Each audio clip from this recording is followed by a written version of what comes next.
ವೀಕ್ಷಕರೇ, ಇದು Bhatkal one media. ನಾನು MR ಮಾನ್ವಿ.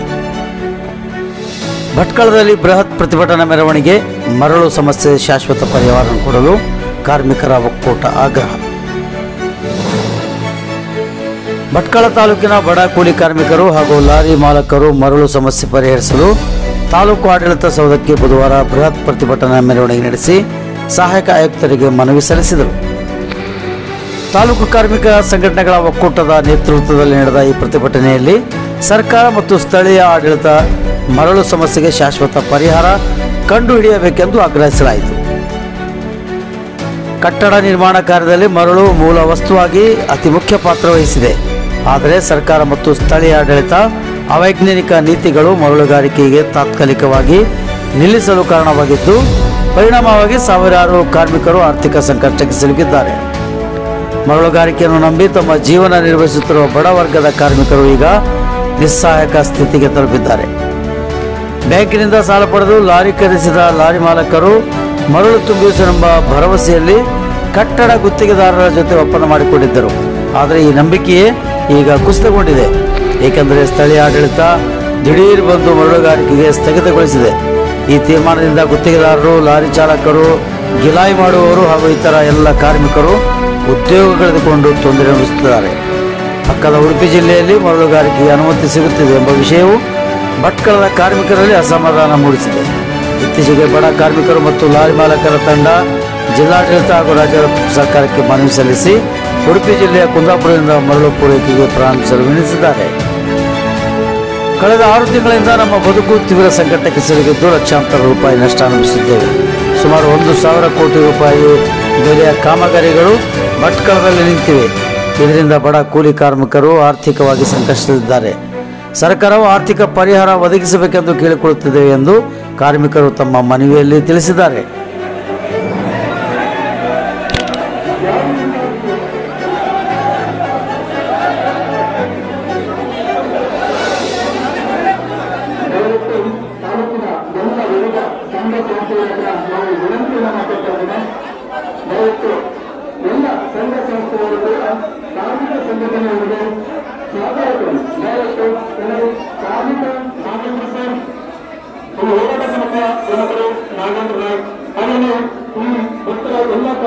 ಸಂಘಟನೆಗಳ ಹೋರಾಟ ಸಮಿತಿಯ ಸಂಚಾಲಕರು, ಕಾನೂನು ಕಟ್ಟಡಗಳು ಅಥವಾ ಇನ್ನಿತರ ಕೆಸರೆಗಳ ಚಾಟಗಳು ನಮಗೆ ಸಂಬಂಧಿಸಿದಲ್ಲ.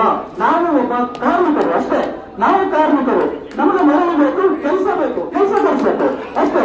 ಹಾಗಾಗಿ ಇದು ನನ್ನ ಕೆಲವೊಂದು ಬೇಡಿಕೆಗಳಿವೆ. ಆ ಬೇಡಿಕೆಗಳಿಂದ ನಮ್ಮ ಪ್ರಮುಖರು 4 ಜನ ಮಾತಾಡ್ತಾರೆ. ನನ್ನ ಪ್ರಾಸ್ತಾವಿಕ ಮಾತನ್ನ ನಾನು ಮುಗಿಸ್ತೇನೆ. ಈಗ ಪ್ರಥಮವಾಗಿ ನಮ್ಮ ಈ ಹೋರಾಟದ ಪ್ರಮುಖರು ನಾಗೇಂದ್ರ ಸರ್ ಅವರು ಮಾತಾಡ್ತಾರೆ. ಎಲ್ಲ ವಿವರಗಳನ್ನು ನಮ್ಗೆ ಹೇಳ್ತಾರೆ. ಇನ್ನೂ 3-4 ಜನ ಮಾತಾಡೋದ್ರು. ದಯವಿಟ್ಟು ತಾಳ್ಮೆಯಿಂದ ಕೇಳಿ ಹೇಳ್ತೇವೆ ಸರ್, ಹೇಳ್ತೇವೆ. ಎಸಿ ರೂಮಲ್ಲಿ ಗೊತ್ತಾಗಲಿಲ್ಲ. ಇವತ್ತು ದೀಪಾವಳಿ ಹಬ್ಬ ಬಂತು. ನಮ್ಮ ಕಾರ್ಮಿಕರ ಇಷ್ಟು ವರ್ಷದ ಇತಿಹಾಸದಲ್ಲಿಯೇ ಇವತ್ತು ದೀಪಾವಳಿ ಬೆಳಕಿನ ಹಬ್ಬ ಆಗಿತ್ತು. ಆದ್ರೆ ಇವತ್ತು ಕತ್ತಲೆಯ ಹಬ್ಬ ಇವತ್ತು ಕಾರ್ಮಿಕರಿಗಾಗಿದೆ. ಇದು ನಮಗೆ ತುಂಬಾ ನೋವು ತರುವಂತ ವಿಚಾರ. ಯಾಕಂದ್ರೆ ಒಬ್ಬ ಬಡ ಕೂಲಿ ಕಾರ್ಮಿಕ ಇವತ್ತು ಅವನ ಹೊಟ್ಟೆಗೆ ಇವತ್ತು ಅನ್ನಕ್ಕೆ ಪರದಾಡುವ ಸ್ಥಿತಿ ನಿರ್ಮಾಣ ಆಗಿರುವಂತದ್ದು. ಅದ್ರ ಜೊತೆಗೆ ಆತ ತನ್ನ ಮಕ್ಕಳ ಎಜುಕೇಶನ್ಗೋ ಅಥವಾ ಮದುವೆಗೋ ಅಥವಾ ಇನ್ನಿತರ ಪಾಪ ಯಾವುದೇ ಕಾಯಿಲೆಗೆ ಬಿಟ್ಟಾಗಿರ್ತಾರೆ. ಯಾಕಂದ್ರೆ ಕಾರ್ಮಿಕರು ಯಾವಾಗಲೂ ಕೂಡ ಆರೋಗ್ಯವಂತರಾಗಿರುವುದಿಲ್ಲ. ಅವರಿಗೆ ಸಮಸ್ಯೆಗಳು ಹಲವಾರು ಇರ್ತದೆ. ಈ ಎಲ್ಲದರ ಮಧ್ಯೆ ಪಾಪ ಒಂದು ಮರಳು ಇಲ್ಲ ಅಂದ್ರೆ ಆತನಿಗೆ ಕೆಲಸ ಇಲ್ಲ, ಕೆಲಸ ಇಲ್ಲ ಅಂದ್ರೆ ದುಡಿಮೆ ಇಲ್ಲ, ದುಡಿಮೆ ಇಲ್ಲ ಅಂದ್ರೆ ಹಣ ಗಳಿಕೆ ಇರುವುದಿಲ್ಲ. ಏನ್ ಮಾಡ್ಬೇಕು ಸ್ವಾಮಿ? ಹಾಗಾದ್ರೆ ನಾವು ಏನ್ ಮಾಡ್ಬೇಕು ಹೇಳಿ? ಹಾಗಾಗಿ ನಾವು ಇವತ್ತು ಬಹಳ ತಾಳ್ಮೆಯನ್ನು ತೆಗೆದುಕೊಂಡು ಇವತ್ತು ಈ ಎಲ್ಲ ಸಂಘಟನೆಗಳ ನೆರವಿನಿಂದ ಇವತ್ತು ನಾವು ಬೀದಿಗಿರುವ ಪರಿಸ್ಥಿತಿ ಬಂತು. ಈ ಬೀದಿಗಿರುವ ಪರಿಸ್ಥಿತಿಯನ್ನು ನಿರ್ಮಾಣ ಮಾಡಿದವರು ಯಾರು ಸ್ವಾಮಿ? ಬೀದಿಗೆ ಅಲ್ಲ ಲೋಕನಿಕಲಾದರೆ ಲೇಡೀಸ್ ಕುತ್ಕೊಂಡಿದ್ದಾರಲ್ಲಿ ಅವ್ರ ಮೇಲೆ ಬರಬೇಕು, ಸ್ವಲ್ಪ ಜಾಗ್ರತೆ ಮಾಡಿ. ಹೆಣ್ಣಿದ್ದರು ಕಾಣೋದಿಲ್ಲ ಇಲ್ಲಿ ಹೆಂಗಸರು ಕುತ್ಕೊಂಡಿದ್ದಾರೆ, ಸ್ವಲ್ಪ ನೂಕು ಮಾಡ್ಬೇಡಿ ಆಯ್ತಾ. ಮುಂದೆ ಕೂತ್ಕೊಂಡಿದ್ದಾರೆ ಪಾಪ, ಆಯ್ತಾ. ನಮ್ಮ ಹೋರಾಟ ಜಿಲ್ಲಾ ಆಡಳಿತ ಹಾಗೂ ನಮ್ಮ ಸರ್ಕಾರದ ವಿರುದ್ಧ, ಈ ಸರ್ಕಾರದ ನೀತಿಗಳು ನಮಗೆ ಯೋಚನೆಯನ್ನು ಕೊಟ್ಟರೆ ನಮಗೆ 6 ತಿಂಗಳು ಇಲ್ಲಿ 6 ತಿಂಗಳು ನಮಗೆ ಇಲ್ಲಿ ಕೂಲಿ ಕಾರ್ಮಿಕರಿಗೆ ಕೆಲಸ ಇಲ್ಲದೆ ಪಾಪ ಅವರನ್ನು ಉಪವಾಸ ಇಟ್ಟುಕೊಂಡಿದ್ದಾರೆ. ಹಾಗಾಗಿ ನಾವು ಈ ಮನವಿಯಲ್ಲಿ ಡಿಸಿಯವರಿಗೂ ನಮ್ಮ ಶಾಸಕರು ಮನವಿ ಕೊಟ್ಟಿದ್ದೇವೆ. ಈ ಒಂದು ಮನವಿ ಸ್ವೀಕಾರ ಮಾಡಲಿಕ್ಕೆ ಇಲ್ಲಿ ಬರ್ಬೇಕಂತ ಹೇಳಿ ನಾವು ಮನವಿ ನಮ್ಮ ಕರ್ತವ್ಯ ನಾವು ಮಾಡಿದ್ದೇವೆ. ಆದರೆ ವೇಟ್ ಮಾಡಿ,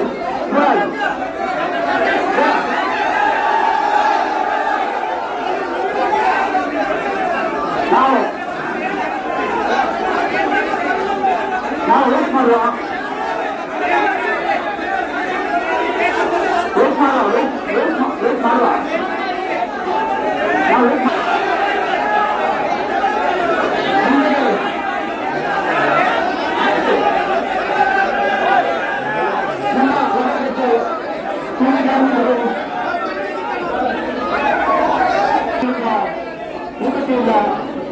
ಸಾಲದಲ್ಲಿ ಮುಳುಗಿದ್ದಾರೆ.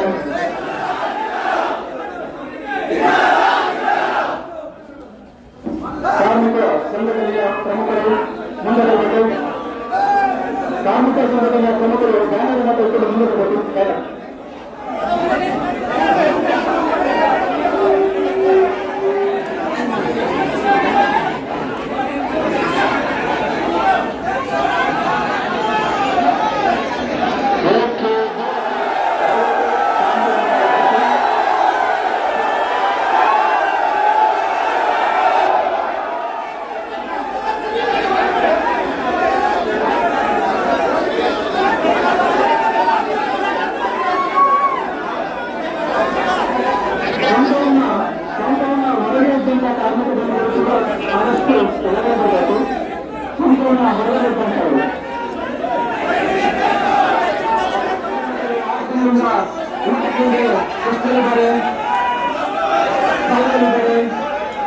ಹಾಗೆ ಅವರ ಮಕ್ಕಳ ವಿದ್ಯಾಭ್ಯಾಸಕ್ಕೆ, ಶಿಕ್ಷಣಕ್ಕೆ, ಶಾಲೆ ಕಾಲೇಜಿಗೆ ಕೊಡ್ಲಿಕ್ಕೆ ಅವರ ಹತ್ರ ಯಾವುದೇ ಹಣ ಇಲ್ಲ.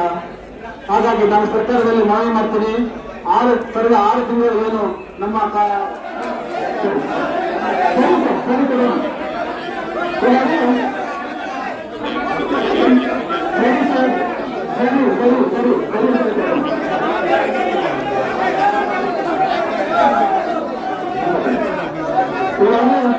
ಇನ್ನೊಂದು ಹೋರಾಟ ಸಮಿತಿಯಲ್ಲಿ ಭಕ್ತರ ಇಂಜಿನಿಯರ್ಸ್ ಮತ್ತು ಆರ್ಕಿಟೆಕ್ಟ್ ಅಸೋಸಿಯೇಷನ್ನ ಅಧ್ಯಕ್ಷರು ಹಾಗೂ ಮುಖ್ಯವಾದ ಎಲ್ಲ ಕಾರ್ಮಿಕ ಸಂಘಟನೆಗಳ ಒಕ್ಕೂಟದ ಪ್ರಮುಖರು ಆಗಿರುವಂತಹ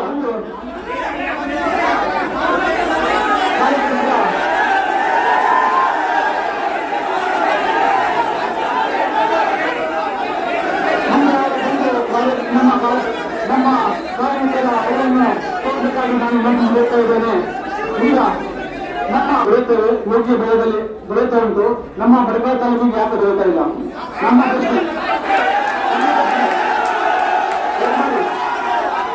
ಹಾಗೆ ಕನ್ನಡ ತಾಲೂಕಿನಲ್ಲಿ ಹೋಗಿದೆ, ಹಾಗೆ ಕನ್ನಡ ತಾಲೂಕಿನಲ್ಲಿ ಹೋಗಿ ಬೆಳೀತಾ ಇದೆ. ನಮ್ಮ ಬಡಪಾಯಿ ತಾಲೂಕಿಗೆ ರೋಗಿ ಸಿಗ್ತಾ ಇಲ್ಲ.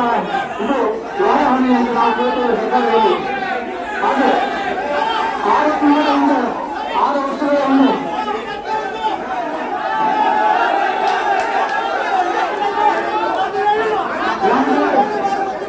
ನಮಗೆ ಶಾಂತಿಯುತವಾದ ಒಂದು ಮೆರವಣಿಗೆ ಹಾಕಿದ್ದೇವೆ.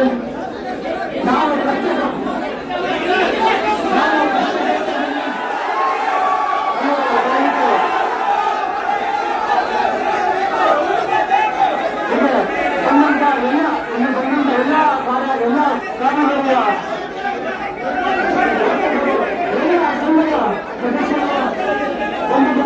ನಾನು ಸ್ವಾಗತವನ್ನು ಕೊಡ್ತಾ ಅವರಿಗೆ ಕರ್ತವ್ಯವನ್ನು ನಡೆಸ್ತಾ ಇದ್ದೇನೆ. ಧನ್ಯವಾದಗಳು.